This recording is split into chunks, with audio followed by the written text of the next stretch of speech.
Berita pertama kami awali dari Lubuk Linggau.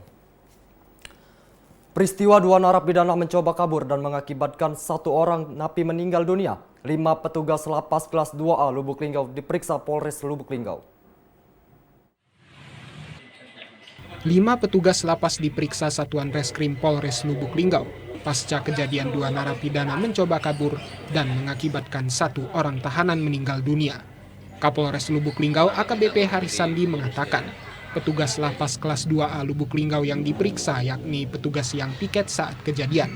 Saat ini narapidana yang meninggal masih menunggu hasil visum. Menurut keterangan dokter, diperkirakan penyebab meninggalnya salah satu napi karena ada benturan dan pendarahan di otak.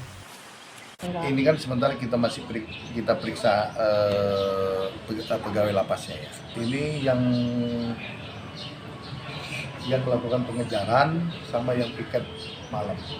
Ada sekitar 5. Sementara itu saat kejadian, tahanan ini mencoba melarikan diri dengan menumpang sepeda motor warga yang melintas. Dari Lubuk Linggau, Ferry Setiawan, TVRI Sumsel melaporkan.